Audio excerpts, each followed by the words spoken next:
What's going on, Dolphins? It is your boy Dillon, and I got some important updates to give you guys today. It's mostly Dolphins related stuff that we're going to talk about, although I am going to give you just a couple quick updates to the COVID situation with the NFL because they did experience, several new positive tests recently.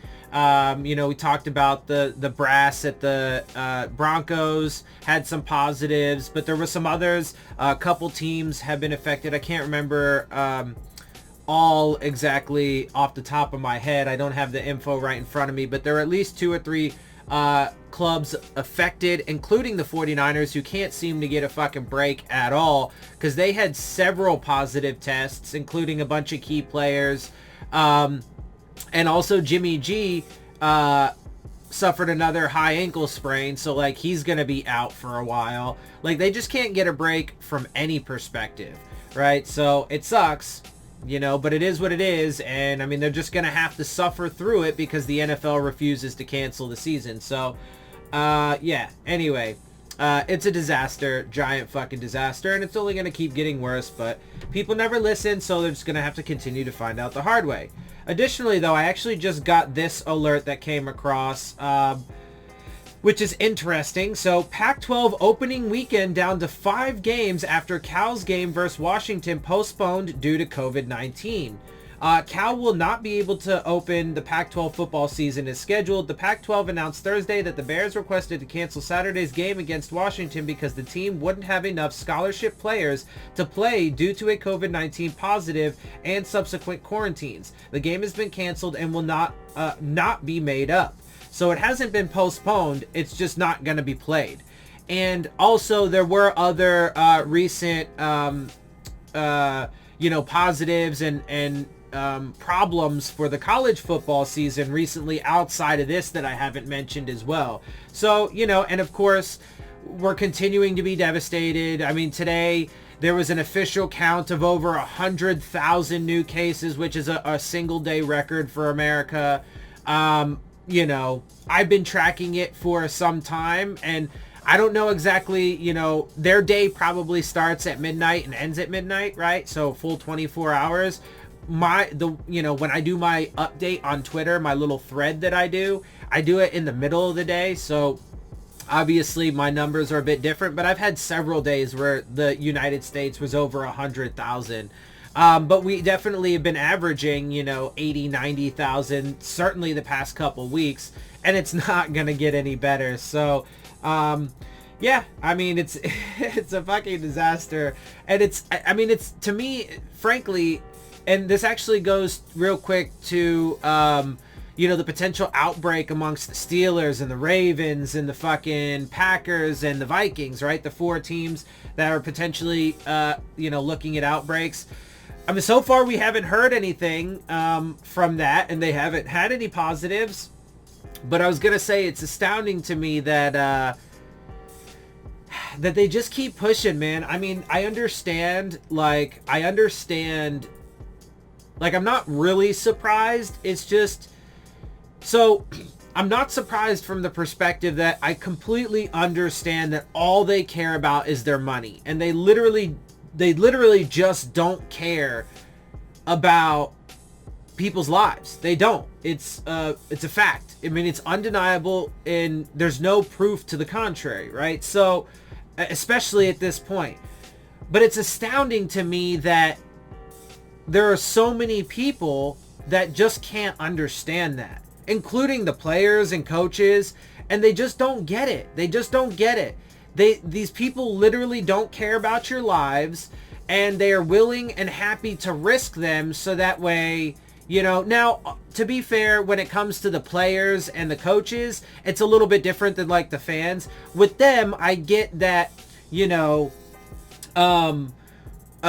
they have families to feed and stuff like that, right? They got bills to pay too, and if they weren't playing, if they weren't doing stuff, then they'd be broke, right? I mean, a lot of the players and coaches actually have substantial amounts of money, but not all the players, right? And certainly not all the coaches either, not the lower level coaches and assistant coaches and stuff like that, just like the back end roster guys don't make that much, practice squad guys, etc., right? So, you know, I get it from that perspective, but there are more important things than money and entertainment, far more important things. Additionally, look, man, I'm gonna keep it real with y'all. I don't really see anything getting any fucking better. It doesn't matter who wins this election. It could be fucking dickweed Joe Biden or, you know, cunt rag fucking Donald Trump. It really doesn't matter. Neither one of them are gonna do anything of substance for anybody. So we're going to continue steamrolling down this fucking path of disaster and destruction until eventually the entire world just ends up fucking extinct and uninhabitable because of how we have destroyed it, climate change, etc., etc., etc. Let alone pandemics and fucking civil unrest and fucking collapsing economies. All of those things are happening. Look, I mean, there's a million different fucking big issues that are all coming to head at once. And the only way, and again, this election ain't gonna fucking stop shit. Joe Biden literally will do nothing. Not only has he said that he will do nothing, but now that it looks like the Democrats are not gonna have the Senate, they're not gonna take the Senate, they're actually losing seats in the House now. They should still have a majority, but they're losing seats in the House. And there is a distinct possibility that even if Joe Biden officially wins this election, he will not become the president and Donald Trump will remain in office. So, but even if he does, even if Joe Biden makes it in, he can't pass anything because the Senate will absolutely, unquestionably just block everything. They will. Mitch McConnell, especially since him and Lindsey Graham and Susan Collins, whatever, and now Tommy Tuberville's in there, right? They're not going to fucking do anything. They're not going to change anything. The only thing they're going to do is pass tax cuts for the rich, keep siphoning the money from us to them, and look, eventually revolution is going to fucking happen. It's the only thing that's going to work, but it's inevitable. It's just about when, right? Eventually the people are going to fucking grab their pitchforks and rise up. Now, the thing is, you know, unfortunately though, in America, you have it like, you know, a giant portion of this country. I mean, 68 million people voted for Donald Trump. I know this is off topic, but it is relevant, right? 68 million voted for him. And so you have just lunatics on that side. And then liberals are no fucking better because they get fooled into thinking that somehow Joe Biden, should he even want to, which he doesn't, would change anything. So anyway, point is though, either climate change is going to destroy us, or, you know, the fucking people rise up and overthrow, destroy, and dismantle absolutely everything. Our entire system of government needs to change. Capitalism has to go away. We need to rid the world of all economic structures to begin with and monetary-based wealth. Those things need to go away. All natural and technological resources need to be made a human right. It doesn't mean everybody just gets access to absolutely everything all the time. You get access to the resources. So you get all of the basic things that you need to survive. And then look, man, if you want to travel the world and however you want to live your life, you can go do it. You don't have to fucking pay for anything, entertainment or anything. Everything would be free. But that also, it requires us to, of course, you know, make all of our energy grids 100% self-sustaining and renewable, right? So that way the only thing humans have to do with it is just make sure that it doesn't break, and then it just runs itself, right? And then you also have to do, personally, I would like to implement the use of industrial hemp over plastics and paper products and textiles. We can save the rainforests, etc. It grows a lot faster, it's stronger, blah, blah, blah. But also, it requires automation. I know people fear it, but automation is also key. We can literally take the technology that we have, and if we automate all of human labor, it literally sets people free. You don't have to work any job anymore. And then it also allows you to facilitate the eradication of monetary-based wealth and economic structure. With all of those things together, if all of your energy grids are just run by themselves, essentially, and fucking self-sustaining, renewable, if you automate all human labor, people do not have to work to survive. survival will just be a natural thing because you'll always have everything you need. Prosperity will also be natural. People will just be able to live their lives. Anyway, point is, either climate change is going to cause us to all go extinct, and not in decades and decades from now. It's going to happen in our fucking lifetimes. If you think otherwise, you're foolish. So either that's going to happen or the people rise up. If that doesn't happen, then, you know, we're kind of doomed. But so look, man, things are not going to get any better. I know that was really kind of an off-topic tangent and so on and so forth, but it is relevant because look, things are not going to get better. And it's astounding that somehow they keep the season going. But of course, when you look at the reality of it, it's literally only because they don't care about people, their health and safety. They don't care about the quality of the game. Literally, the only thing that they care about is their money and their power. And look, the people in power, all they want to do is I mean, they're the ones that created climate change. They're the ones that fucking destroyed the planet, cut down the rainforests, caused all these emissions, and lied to us all about the effects of it for decades, right? So literally their entire plan, and I don't understand why it's so hard for people to understand that fascism literally is the point for both parties. They're one and the same, and they are just literally trying to rule over the masses and quell any kind of uprising to the best of their ability for as long as possible, and also simultaneously exponentially increasing the rate of climate change so that way they can end the world before they have to give up their fucking power and actually allow the people to create a prosperous world that works for everybody and eradicate fucking all this bullshit that we've been told our entire lives and the rules that we've lived under. No, fuck all that. Anyway, get back to the main shit here. The game has been canceled and will not be made up. The Pac-12 has approved a request from Cal to cancel the Washington at Cal football game scheduled. This is the official statement. Scheduled for November 7th, this decision was made under the Pac-12's football game cancellation policy due to Cal not having the minimum number of scholarship players available for the game as a result of a positive. So, but look, but now what? I mean, should they even get, you know, back on track? I mean, they're just now down a game, right? At least one game. I mean, it's just a giant fucking shit show, and none of it makes any goddamn sense. But here we are. The Pac-12 has a rule that requires teams to have a minimum of 53 scholarship players available to play along with positional minimums. The quarantining of an entire position group can force the cancellation of a game. I mean, it's so fragile. Why even do it? Why even risk it when it's so easily destroyed? Anyway, Cal said that the player that had tested positive was currently asymptomatic. The health and well-being of our student athletes is always at the forefront of our decision-making. I mean, again, look, I'm sorry, but these people are just flat liars. If that's the truth, you wouldn't even attempt it to begin with. Anyway, I'm gonna end this article and move on to the next stuff and to the actual Dolphins related stuff. But like, just final thing on that, man. Like, again, if they actually could, there's no gray area. There literally is no gray area, right? Either you care or you don't. And there's definitive proof. Because if they actually gave a shit, if they really said that that was the number one priority, at least at the very minimum from the framing that they get, they say that it's the top priority. They say it's at the forefront. It's the number one thing. All these different ways to say it, right? But that's not true. Because if that was absolutely your number one priority, you wouldn't risk it to begin with. This is literally, we're talking about, you know, it's not something superficial, right? Like I can't even really think of anything off the top of my head other than money is what comes to mind. But it's not although that obviously has major consequences for people's lives as well, unfortunately.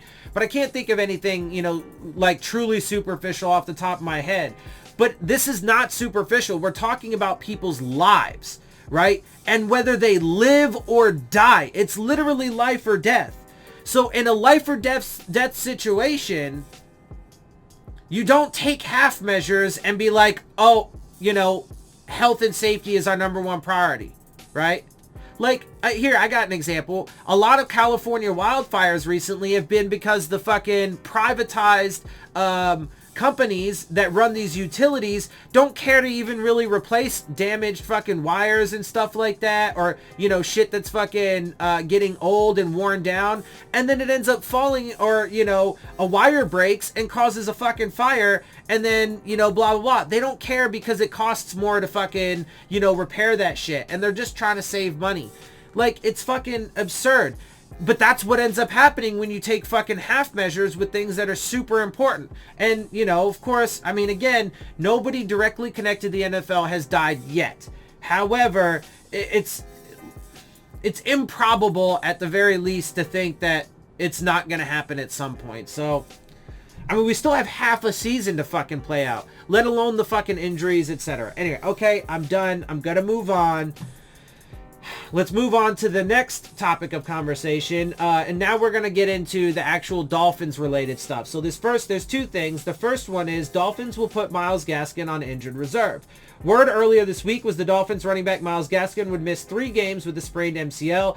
Dolphins head coach Brian Flores confirmed that Gaskin will miss at least that much time on Thursday. Flores told reporters at his press conference that Gaskin will be placed on injured reserve. Miami may also be without running back Matt Breida against the Cardinals this Sunday. He did not practice on Wednesday because of a hamstring injury. Great. Lovely. The Dolphins picked up running back DeAndre Washington in a trade with the Chiefs on Tuesday, but he won't be able to play this week due to the time needed to go through COVID-19 protocols. So, I mean, look, it's okay. Just a fucking clown show. I'm not going to go off on another tangent. You guys know how I feel about these decisions that they made. I thought it was stupid to get rid of Isaiah Ford and kind of useless to bring in DeAndre Washington since you have so many. I mean, even with the fact that they are, you know, losing Myles Gaskin for at least a few weeks and, you know, might be without Breida. I mean, DeAndre Washington is going to be useless unquestionably for this game because he can't even suit up. Anyway, but Jordan Howard, Patrick Laird, and Salvon Ahmed are the team's other running backs. Dolphins will put Myles Gaskin on injured reserve. Originally appeared on Pro Football Talk. Lovely. So it is official though, and obviously that does make this game against the Cardinals that much more difficult without having our top running back, especially considering the fact that our running game isn't actually even all that great to begin with. It's been okay, but there's definitely a lot more to be desired there. And then, you know, obviously we don't have Isaiah Ford anymore, who was one of our top receivers. Matt Breida is probably, or at least potentially going to be out with a hamstring injury. And the new running back can't even suit up because of COVID protocols. So, and then not to mention there were, you know, several injuries on the defense last week. We'll have to wait and see how that plays out for this game coming up. But, you know, there are definitely some things that are going to make things a little bit more challenging, you know, for the Dolphins in this upcoming game. And it's certainly going to be another tough challenge for Tua. It's going to be a really tough road start for Tua. He lucked out in a lot of ways in his home start against the Rams because he didn't have to do anything, right? Now, the reality is that when he was on the field, him and the offense, they didn't do shit anyway. They punted 9 times and fumbled it twice. So, you know, there's that. But yeah, anyway, so moving on, because this next topic actually is a really big one. And this is a Yahoo Sports article. Kyle Krabs is the writer. So he's a guy that, as you guys know, I give you lots of articles that he's written. I do tend to, because Yahoo Sports, you know, Yahoo, Bleacher Report, CBS, ESPN, those are the places I get most of my stuff. And usually the articles are read from either Yahoo or Bleacher Report, sometimes CBS, sometimes NFL or, you know, ESPN. But the highest percentage comes from Yahoo and Bleacher Report. And so Kyle Krabs I read a lot, even though I disagree with him quite a lot. Because that's not the point. I don't like to cherry pick. I will... When I agree with him and I think he makes good points, I point that out. When he says stupid shit, I point that out. It's all about the facts and the reality. Anyway, so this is a big topic though. Brian Flores challenges report that the Dolphins are auditioning rookie quarterback.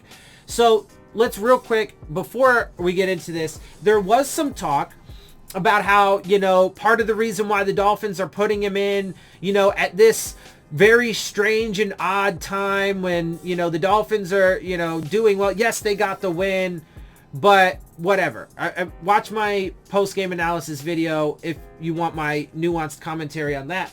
But, you know, with Fitzpatrick playing really well, right? Because the Dolphins won, but Tua and that offense did not play well at all, right? And there's a reasonable argument that if Fitzpatrick was in, the offense would have played substantially better, actually got them more points, even if it was just a few field goals, and thus you wouldn't have a situation in which you haven't at least have the argument to where you can say that, well, look, I mean, you can't rely on a special team score every game. You can't rely on the defense to score every game, or even to be able to set you up in the kind of ways that they were to get those 2 easy offensive touchdowns, right? Every single game. You're not going to be able to rely on that, right? So the offense unquestionably has to do a lot better.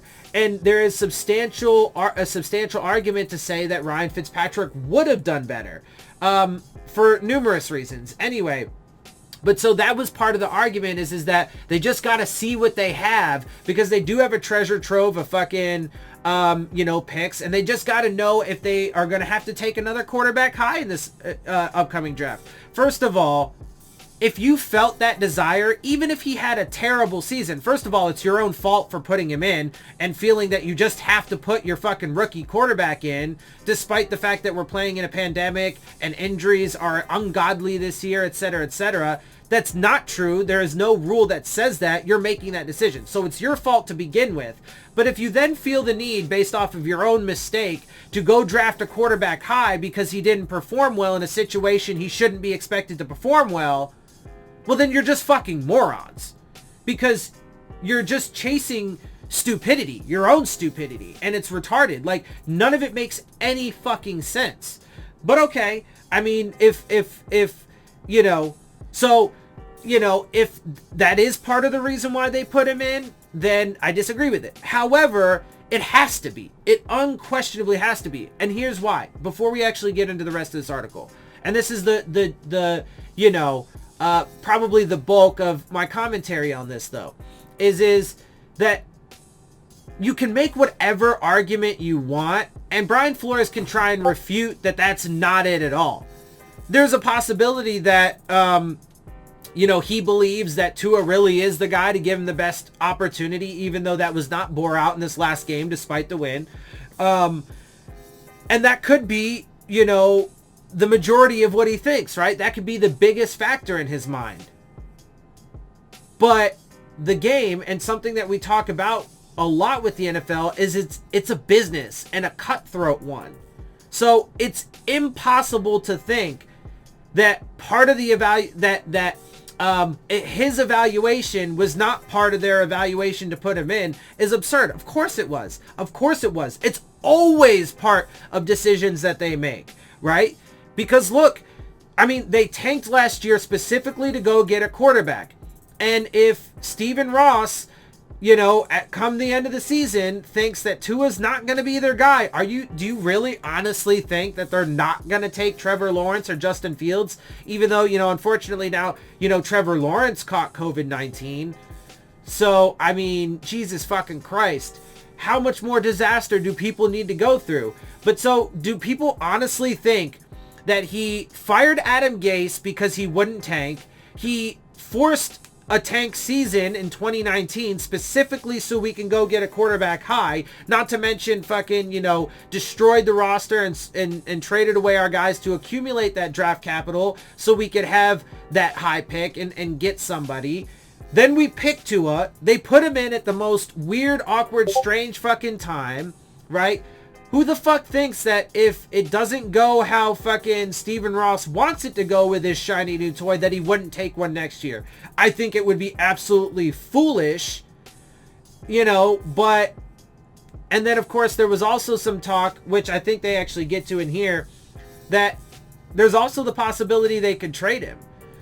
I mean, of course it's a possibility. Of course. Because if they manage to miraculously have a full season, if Tua plays the rest of the season and he doesn't play well like he did in...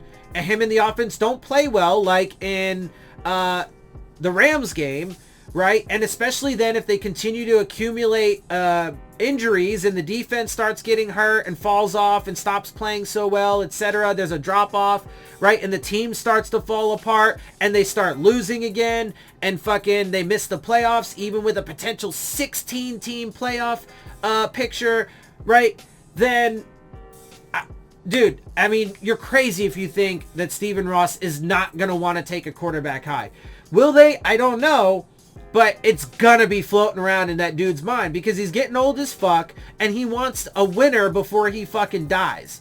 Well, he's an idiot and doesn't know how to make proper football decisions, so I'm not convinced that's going to happen. But all right, let's get through this article. Just hours before Tua Tagovailoa's first start as the quarterback of the Miami Dolphins, ESPN's Adam Schefter dropped a report that the Dolphins were starting Tagovailoa in part to determine whether or not he was their quarterback of the future over the next 10 games. I mean, it's true at least to some degree, no matter what, dude. There is not a 0% chance that is not part of their evaluation.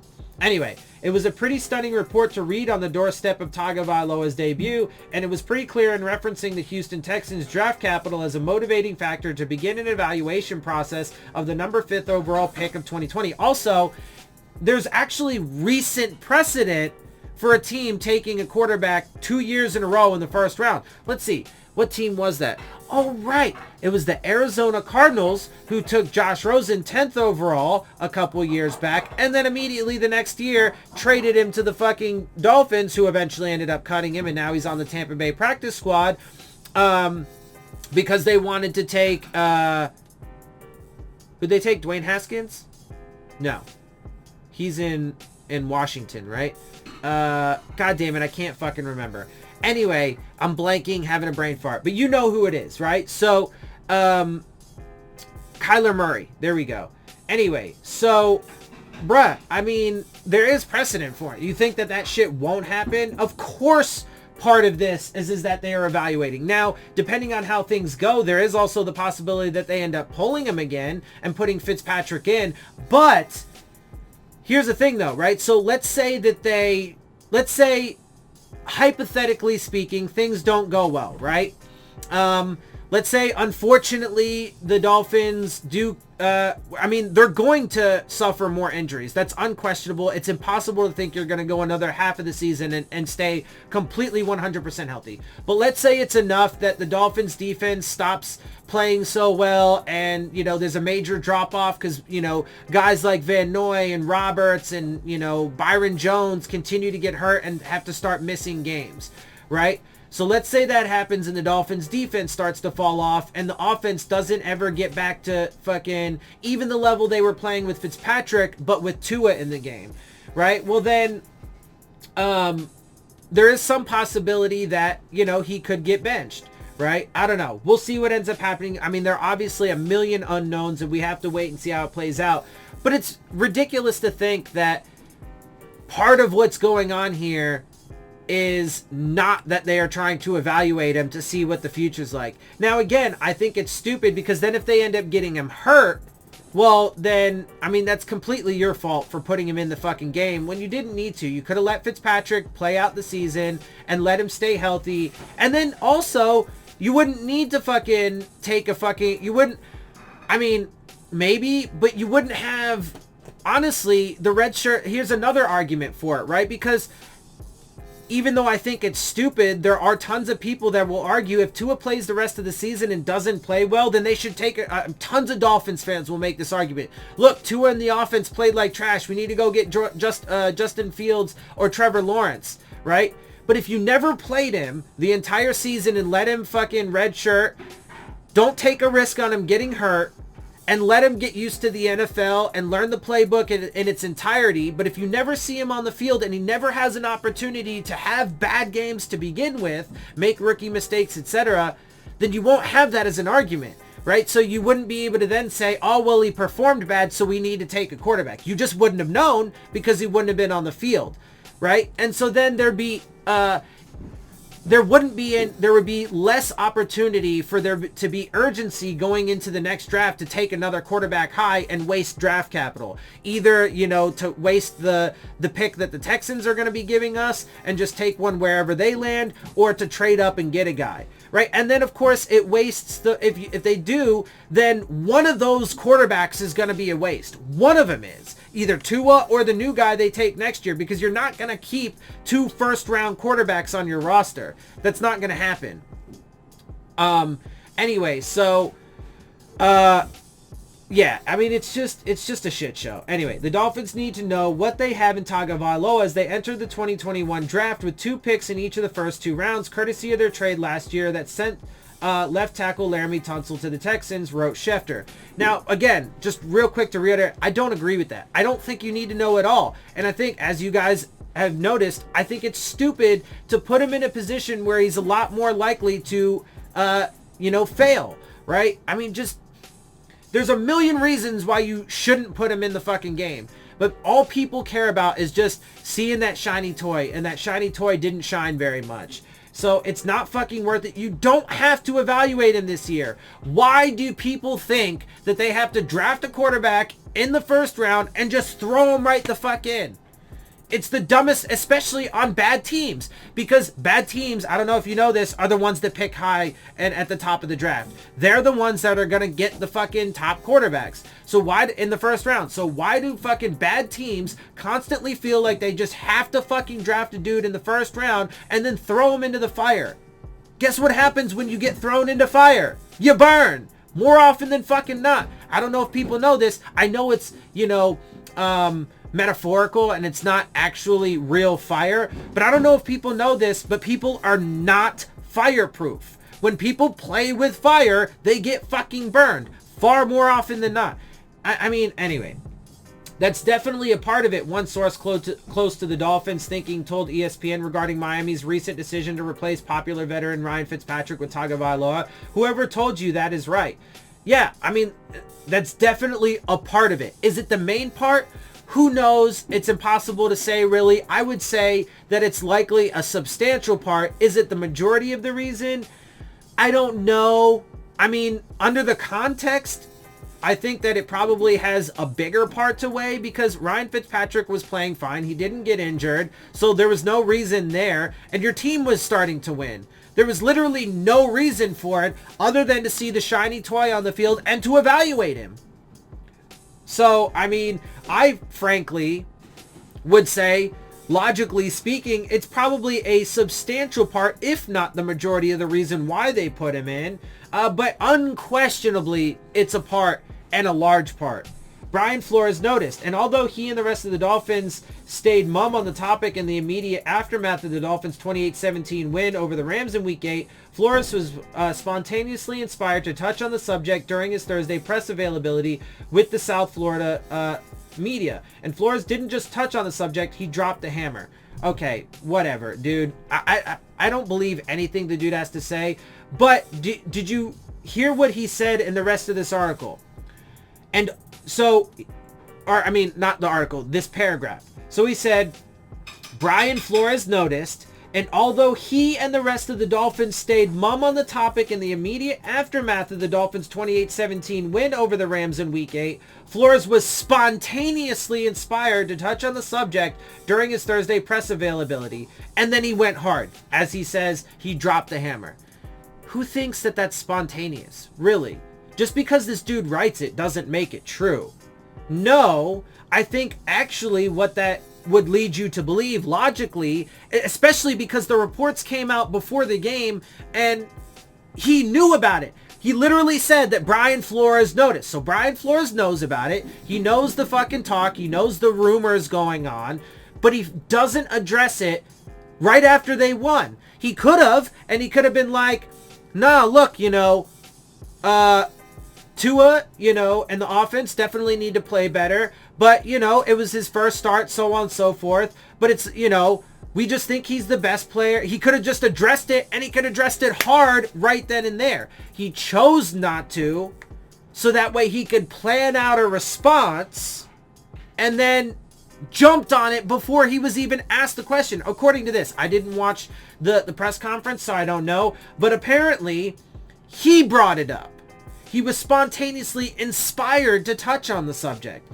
So what that tells me is that since he knew about it in the post-game press conference, and certainly had time to think about it, it's not that he didn't fucking have a response to give then, or that there wasn't a strong good one to give. It's that he wanted to fucking, formulate his response, and then fucking, try and jump ahead of it to see like he's fucking, you know, or that it's that try and make it seem like the argument that they're not trying to evaluate him is legitimate. It's just a fucking show. Anyway, this is what he has to say, though. I'm just going to tell you about my thinking. We brought Tua here because we believe in him, same as the other draft picks. Okay, sure. I mean, frankly, though, that's real common fucking coach speak.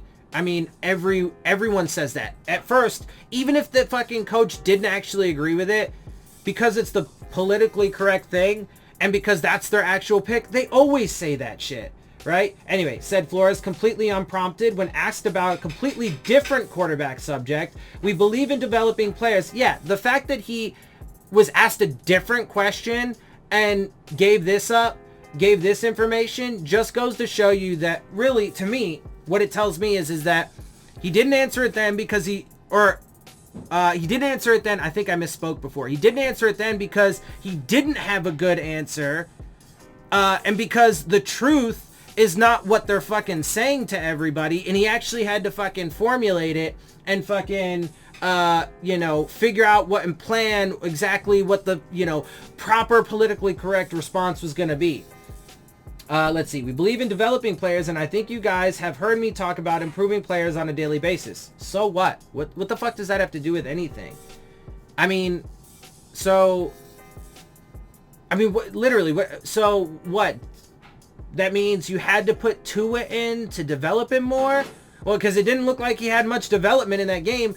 I mean, not only did they not do well, but, like, he missed on his only deep shots, and he didn't have a very good completion percentage. His stat line wasn't very good, and all you guys had him do was short fucking, passes pretty much, like, and hand the ball off. What are you fucking talking about?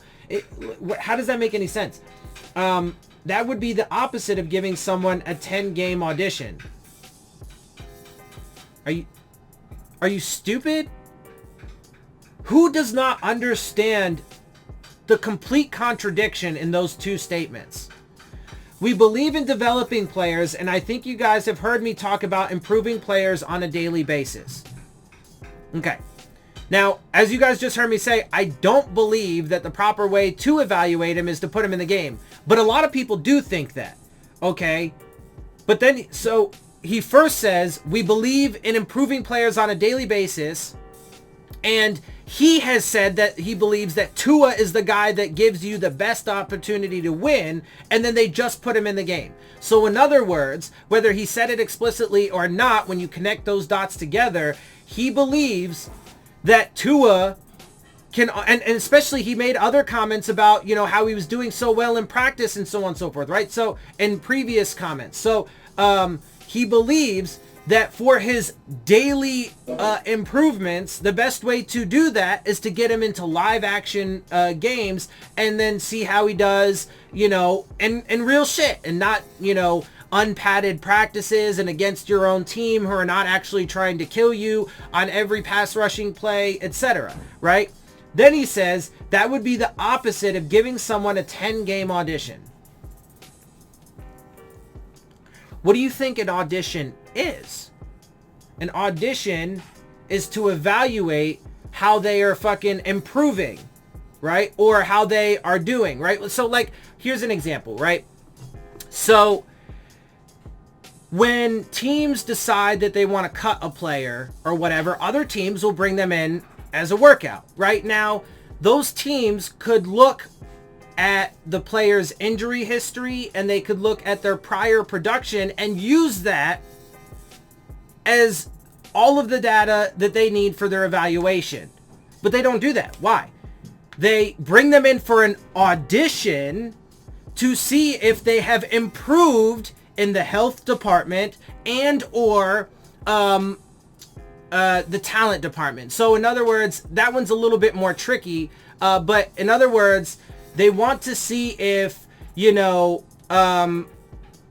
their history is misleading, or if maybe they were just used improperly, or, those kinds of things. So they give an audition to see if those guys have improved. Like, I mean, it's just, anyway, I think you get the point. It's just a clown show, and none of it makes any goddamn sense. Indeed, Miami's mantra to this point has been rooted in catering player development, with coaching and the results over the first 20 months of this regime have been spectacular. That's definitely a bit of a reach. But, I mean, if you look at it, just, you know, picking and choosing very specific data points, like the fact that they beat the Rams and the fact that they, you know, beat the Jets 24-0 without actually going into the nuanced detail of those games. Yeah, I mean, anyway, there's no reason to think that won't continue, even at quarterback with a young, gifted arm in Tagovailoa. Well, we'll see, bro. I mean, again, we'll see. I just don't see how someone close to Dolphins thinking could see that and say they would be a 10-game audition. I'm not sure who or where that came from, Flores said. Whatever, dude. I mean, and as far as Flores goes, he's a proven liar. Proven liar. People can be offended at, you know, that all that, you know, they want, but it's undeniable. It's literally undeniable. One of the most obvious examples is how he told Laramie Tunsil to his face, "We are not going to trade you," and then traded. That's a lie.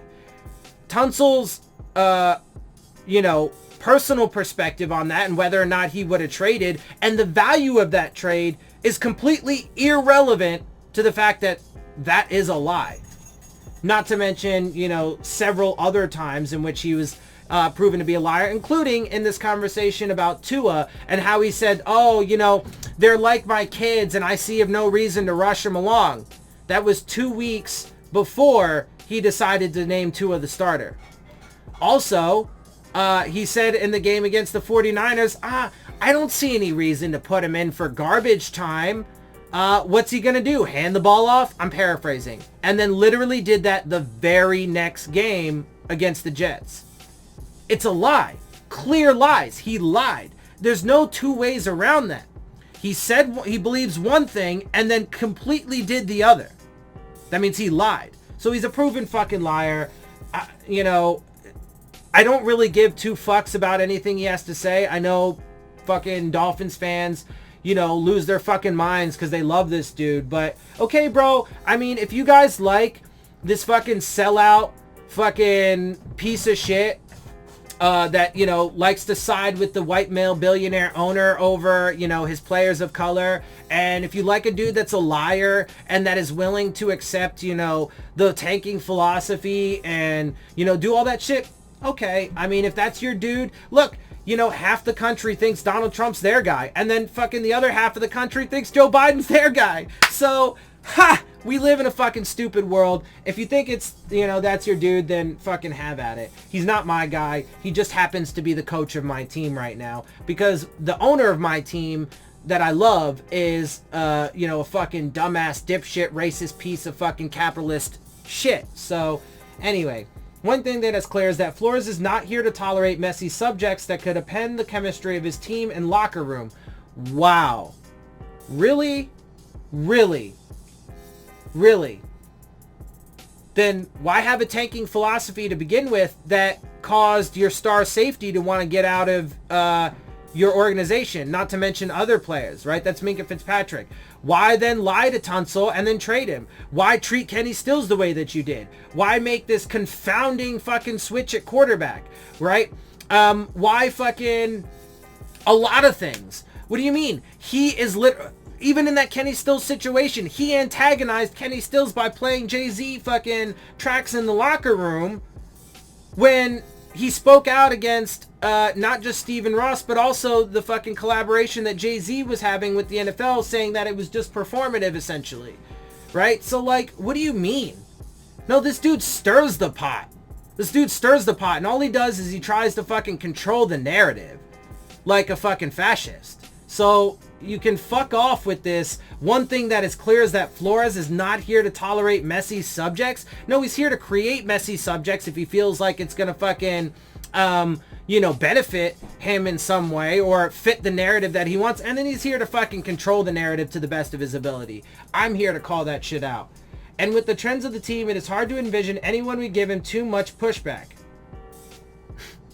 yeah, I mean, if you just live in some fucking alternate reality, I guess. He's been pushing all the right buttons lately to transform the Dolphins from an 0-2 club to 4-3 on the season and have a chance to move 2 games above 500 at the Dolphins' midway point.